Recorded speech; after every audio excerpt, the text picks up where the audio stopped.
सध्या महाराष्ट्रामध्ये बांधकाम कामगारांच्या बोगस कामगारांच्या बद्दलची चर्चा जोरदारपणे सुरू आहे। उदाहरणार्थ संभाजीनगरमध्ये पालकमंत्र्यांनीच आक्षेप घेतला की ज्या कामगारांनी या वस्तू घेतलेल्या आहेत, नोंदणी केलेली आहे, तीच बोगस आहे। खरं म्हणजे या महाराष्ट्रामध्ये जवळजवळ बहुसंख्य आमदारांनी स्वतः कॅम्प लावून बांधकाम कामगारांची नोंदणी केलेली आहे। आमदारांनी आपले कार्यकर्ते घराघरात पाठवून बांधकाम कामगार कायद्याखाली नोंदणी केलेली आहे। खरं म्हणजे हे त्यांनी जाहीर करायला पाहिजे की कोण खरा आहे आणि कोण बोगस आहे। असो, पण तरी सुद्धा महाराष्ट्र शासनाने गेल्या वर्षी मागच्या सरकारमध्ये बांधकाम कामगारांची एक पुस्तिका छापलेली आहे। प्रचंड पैसे त्याच्यावर खर्च त्यांनी केलेले आहेत। पुस्तिका जी आहे त्या पुस्तिकेमध्ये वर्णन केलेलं आहे बांधकाम कामगारांची व्याख्या काय आहे। इमारत व इतर बांधकाम कामगार कल्याणकारी मंडळ 1996 साली मंजूर झालेले आहे। त्याच्यामध्ये कलम 2 मध्ये असं नमूद करण्यात आलेलं आहे की इमारत बांधणारा, इमारत पाडणारा, इमारत दुरुस्त करणारे हे सगळे बांधकाम कामगार। इतकंच नव्हे तर त्याने असं सांगितलेलं आहे की पोट बांधणारे, बंदर बांधणारे, पाट बांधणारे, खात्यात काम करणारे, रस्ते बांधणारे, गटरी बांधणारे हे सुद्धा सगळे बांधकाम कामगार। रेल्वेमध्ये काम करणारे, शासकीय योजनेमध्ये काम करणारे, कंत्राटी कर्मचारी हे सगळे बांधकाम कामगार। आणि त्याच्याशिवाय 2023 मध्ये महाराष्ट्र शासनाने असा एक निर्णय केलेला आहे की बांधकामासाठी लागणाऱ्या वेगवेगळ्या ज्या 15 वस्तू आहेत ते वस्तू तयार करणारे सुद्धा सगळे बांधकाम कामगार। त्याच्यामध्ये दगड कापणारे, विटा करणारे, लिफ्ट बसवणारे, काचा तयार करणारे ह्या सर्वांचा समावेश आहे। आता हे एवढं कमी पडलं की काय म्हणून महाराष्ट्र शासनाने या महाराष्ट्रातल्या सगळ्या रोजगार हमीवर काम करणाऱ्या कामगारांनी या योजनेचा लाभ घ्यावा किंवा रोजगार हमीवर काम करणाऱ्या प्रत्येक कामगारास बांधकाम कामगारांचे नोंदणी करण्याचे अधिकार आहेत असा महाराष्ट्र शासनाचा निर्णय आहे। एवढी जर मोठी व्याख्या असेल तर कसं काय तुम्ही बोगस म्हणताय? म्हणूनच की ज्या कामगारांची नोंदणी झालेली आहे त्याला बोगस म्हणण्याचा अधिकार पालकमंत्र्यांना सुद्धा नाही। कायद्यामध्ये असं नमूद आहे की कामगार अधिकाऱ्यांनी नोंदणी करतानाच हे ठरवलं पाहिजे। आता ते कार्ड देत नाही ते सोडून द्या, कायद्यामध्ये आहे कार्ड द्यायला पाहिजे, सुप्रीम कोर्टाने सांगितलेलं द्यायला पाहिजे। कार्ड देणाऱ्या कार्ड न देताच पैसे मंत्रालयातनं उचलतात ही गोष्ट वेगळी, परंतु कार्ड दिले जात नाही। मग ह्याची नोंदणी जी आहे ती कायद्यामध्ये त्याची तरतूद आहे। एखाद्याची नोंदणी चुकून झाली, मुद्दाम केली, फसवून केली तर त्या कामगाराला सरकारी कामगार अधिकाऱ्याने नोटीस दिली पाहिजे, त्याला बोलवलं पाहिजे आणि त्याच्याबद्दलचा निर्णय घेतला पाहिजे। इतकंच नव्हे तर सूडबुद्धीने एखाद्या कामगारावर अन्याय होऊ नये म्हणून कामगाराला आपला खुलासा देण्याची संधी दिली पाहिजे, त्याला अपील करण्याची संधी दिली पाहिजे। एवढी सगळी प्रक्रिया आहे, एवढं सगळं आहे। आणि एवढं सगळं असून हे सगळं बाजूला ठेवायचं आणि नाटकं करायची दक्षता समितीची, हे जे आहे दक्षता पथक, हे सगळं थोतांड आहे। कारण तरतूदच आहे। दुसरा मुद्दा असा की 2 दिवसापूर्वी या मंडळाने एक पत्रक काढलेलं आहे की भाड्याने भांडी वाटप करत असताना त्यांनी जुनी पद्धत बदललेली आहे। म्हणजे याच्यापूर्वी काय होतं, महाराष्ट्रातल्या बहुसंख्य आमदारांनी आपलेच कॅम्प घेतले, यांनी कॅम्प लावून जनतेला भांडी दिली, ट्रकनी भांडी दिली। आणि आता काय आहे, आता पालकमंत्र्यांनीच आक्षेप घेतलेला आहे संभाजीनगरच्या। मग असं झाल्यानंतर आता नवीन फतवा काढलेला आहे। आता आजपासून तुम्ही नोंदणी करायला सुरुवात करा। ज्याला भांडी मिळालेली नाहीत तो काय करू शकतो, तो ऑनलाईन अर्ज भरू शकतो, त्याला तारीख मिळते, तारीख मिळाल्यानंतर त्या तारखेला त्यांना जिल्ह्याच्या ठिकाणी जायचं आणि थंब द्यायचा अंगठ्याचा आणि आपली भांडी घेऊन यायचं, अशी पद्धत आहे। याच्या आधी पद्धत काय होती की पुढाऱ्यांचे वेगळ्या वेगळ्या ठिकाणी कॅम्प लावायचे, आमदारांचे कॅम्प लावायचे आणि ते कॅम्प लावल्यानंतर त्या कॅम्प मार्फत वाटप करायचं आणि मग जनतेला समजायचं त्या पीटीच्या भोवती आमदार उभा राहिलेले असतात कार्यकर्त्यांना घेऊन. वर्तमानपत्रामध्ये आपण बातमी वाचायचं आणि सोडून द्यायची.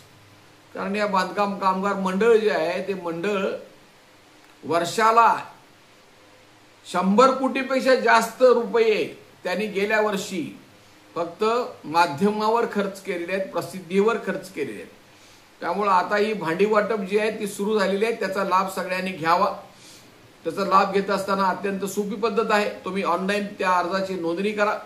तुम्ही नोंदणी केला की तुम्हाला तारीख मिळेल. ती तारीख घेऊन तुम्ही त्या केंद्रावर जायचं आहे, त्या ठिकाणी तुम्ही थंब द्यायचा आहे आणि भांडी घेऊन यायचं आहे.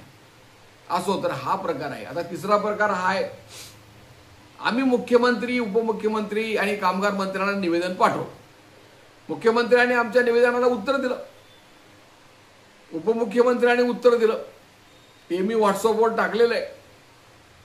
त्यांनी आमच्या ईमेलला उत्तर देऊन त्या कामगार विभागाकडे आमचा अर्ज पाठवून दिलेला आहे. आम्ही त्यामध्ये मागणी केलेली आहे की मंत्र्यांनी जाहीर केल्यानुसार 5,000 रुपये सानुग्रह अनुदान मिळालं पाहिजे. आम्ही मागणी अशी केलेली आहे की हे पथक, दक्षता पथक आहे ते ताबडतोब रद्द करा. हे कायद्याच्या विरुद्ध आहे. कायद्यामध्ये याची तरतूद नाही. कायद्यामध्ये करण्यासारख्या ज्या गोष्टी आहेत त्या तुम्ही अगोदर करा. हे कशासाठी तुम्ही करताय? आम्ही अशी मागणी केलेली आहे की तुम्ही या मंडळातल्या एकदा सगळ्या वस्तू वाटपच्या गैरव्यवहाराची चौकशी करा. आम्ही मागणी अशी केलेली आहे की जर सांगतं भारत सरकार तुम्हाला कलम 60 खाली की तुम्ही वस्तुरूपानं देऊ नका, सरळ सरळ आरोप केलाय की त्यामध्ये गैरव्यवहार होतात, तर तुम्ही ते बंद करा. आम्ही मागणी केलेली आहे. आम्ही अशी मागणी केलेली आहे की या महाराष्ट्राच्या बांधकाम कामगार कल्याणकारी मंडळाने सगळी लोकशाही गुंडाळून ठेवून हुकुमशाही पद्धतीने या मंडळाचा कारभार सुरू आहे. या मंडळाच्या कायद्यामध्ये, इमारत बांधकाम कामगार कल्याणकारी मंडळ कायद्यामध्ये तरतूद आहे की प्रत्येक राज्यामध्ये उपकर गोळा करण्यासाठी आणि जमा झालेला उपकर कामगारांना वाटप करण्यासाठी कल्याणकारी योजनेसाठी मंडळ असलं पाहिजे. आणि त्या मंडळामध्ये कामगार संघटनांचे प्रतिनिधी असले पाहिजेत, मालक संघटनांचे प्रतिनिधी असले पाहिजेत. त्याशिवाय त्या मंडळाला काही अर्थ नाही. परंतु मागील 3 वर्षापासून या महाराष्ट्र सरकारने जाणीवपूर्वक अरेरावी पद्धतीने हे मंडळामध्ये कामगार संघटना, मालक संघटनांचे प्रतिनिधी घेतलेले. त्याचं एकमेव कारण आहे की या वस्तुरूपानं सगळ्या वाटपामध्ये जो सगळा गैरव्यवहार आहे तो मलिदा, जो सगळा गडप केलेला आहे तो समजू नये कामगार संघटना प्रतिनिधींना. म्हणून ते आतापर्यंतची सगळी लोकशाही त्यांनी गुंडाळून ठेवलेली आहे. तर हे सगळे प्रश्न आहेत. तर आपण 9 जुलै रोजी सगळ्या देशामध्ये बंद आहे 1 दिवसाचा लाक्षणिक संप आहे. हे जर 4 श्रम संहिता भारत सरकारने लागू केल्या, महाराष्ट्र सरकार, अनेक राज्यांनी ते फेटाळलेले आहेत, पण महाराष्ट्र सरकारने 4 लेबर कोड स्वीकारलेले आहे. हे 4 लेबर कोड जर अंमलात आले तर आत्ताच्या बांधकाम कामगार कायद्याचे 2 तुकडे होणार आहेत. आणि हा निधी सुद्धा जो आहे तो कामगारांना मिळण्याच्या ऐवजी सर्व कामगारांना वाटप केला जाणार आहे की जो फक्त बांधकाम कामगारांसाठी गोळा केला जातो. तर हे सगळे अशा पद्धतीचे गंभीर प्रश्न आहेत. तुम्ही संघटनेचे सभासद व्हा. संघटनेला ट्रेड युनियन कायद्याखाली जी संघटना रजिस्टर आहे त्यांना महाराष्ट्रामध्ये, आमच्या संघटनेला, निवारा बांधकाम कामगार संघटनेला राज्यात कुठेही सभासद करून त्यांचं काम करण्याचा अधिकार आहे. आम्ही सभासद वर्गणी, सरकारने आम्हाला मान्यता दिलेली आहे की आम्ही वर्षाला 240 रुपये वर्गणी घेतो. आम्हाला कामगार किंवा कोणतीही जनता आमच्या कामासाठी कितीही निधी देऊ शकते. निधीची पावती दिली जाते. त्यामुळे ही जी भीती दाखवली जाते की तुम्ही, आम्ही 1 रुपयाच करतोय, तुम्ही कुणाला पैसे देऊ नका, ही जी भाषा आहे ही या देशाला डॉक्टर बाबासाहेब आंबेडकरांनी घडवलेली घटना आहे त्याचा अपमान करणारी आहे. कामगारांचा संघटनेचा हक्क आहे त्याचा अपमान करणारी आहे. आणि कामगार संघटना मुडीत काढण्याचा हा प्रकार आहे. सुप्रीम कोर्टाने सांगितले की तुम्ही कामगार संघटनेचं सहकार्य घ्या. त्याच्याऐवजी कामगार संघटनांना एजंटांचं नाव घेऊन मोडून काढण्याचा जो उद्योग चाललेला आहे त्याचा प्रत्यक्ष कामगारांनी प्रतिकार केला पाहिजे. तुम्ही गंमत बघत कामगारांना बसू नका. तुम्ही जागे व्हा. हे समजून घ्या. तुम्हाला राग आला पाहिजे, तुम्हाला चीड आली पाहिजे. हे कामगारांच्या मध्ये भांडण लावायचा हा उद्योग आहे. अरे बोगस कामगार म्हणजे काय? बोगस जनता आहे का काय? समाजामध्ये घडतात. हातभट्टीची दारू विकू नये म्हणून हातभट्टीची दारू तयार होते. आजही गुजरातमध्येही विकली जाते. चोऱ्या करू नये असा कायदा आहे पण चोऱ्या होतात, दरोडे पडतात. एवढंच काय, आमदारांनी एकही पैसा खाऊ नये असं असून सुद्धा 50-50 कोटी घेतात हो. कुठं हप्ता चालू नाही सांगा, कुठे टक्केवारी नाही म्हणून सांगा, आणि फक्त त्या कामगारांचा जो सहकारी बांधकाम कामगारांचा आहे त्याला बदनाम करण्यासाठी हे जे सगळं चालू आहे ते आपण मुडीत काढलं पाहिजे. जरूर तो सहकारी आहे. आज पासपोर्ट काढण्यासाठी 7-8 हजार रुपये घेतले जातात. आज ड्रायव्हिंग लायसन्ससाठी 5-5 हजार 10-10 हजार रुपये घेतले जातात. तेही ऑनलाईनच काम आहे. रेशन कार्ड काढण्यासाठी पैसे घेतले जातात. हे सरळ रारोजपणे चालू आहे. आणि त्या सेतू कार्यालयाला कोणी विचारत नाही, तिथल्या एजंटगिरीबद्दल काही बोलत नाही. तर हे सगळं जाणीवपूर्वक बांधकाम कामगारांना बदनाम करून या 4 बड्या दलालांचं जे भलं करायचं काम या मंडळाचं चालू आहे ते जनतेच्या लक्षात येऊ नये म्हणून हे चालू आहे. तर हे आपण उधळून लावलं पाहिजे. योग्य भूमिका आपण घ्यायला लावली पाहिजे. आणि ही भूमिका आपल्याला जनतेला सुद्धा समजावून सांगायचं आहे. म्हणून सर्व कामगार संघटनांच्या बरोबर आपण 9 जुलैला होणाऱ्या आंदोलनामध्ये जोरदार भागीदारी करावी असं मी आपल्याला आवाहन करतो आहे. मी शंकर पुजारी, हे यूट्यूब चॅनल असंघटित उद्योगातील कामगारांसाठी चालवलं जातं.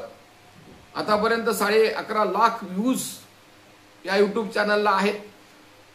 11,000पेक्षा जास्त सबस्क्रायबर आहेत. तर हे सबस्क्रायबर होणं हे विनामूल्य आहे. हे स्वतःचं तुमचं जे चॅनल आहे कामगारांच्या स्वाभिमानासाठी, कामगारांच्या हक्कासाठी चालवलं जातं. तर ते तुम्ही त्याला आधार द्या, सबस्क्रायबर व्हा, प्रसार करा, वाईट प्रचारक बना आणि या पद्धतीने तुम्ही सर्वांना सांगण्याचा प्रयत्न करून 9 जुलैचा संप यशस्वी करा असं मी परत एकदा आपल्याला आवाहन करीत आहे. माझा मोबाईल क्रमांक आहे 9960499366. काही शंका असेल तर जरूर विचारा. एवढं विवेचन करून मी आजचं भाषण मुद्दे पूर्ण करीत आहे. धन्यवाद.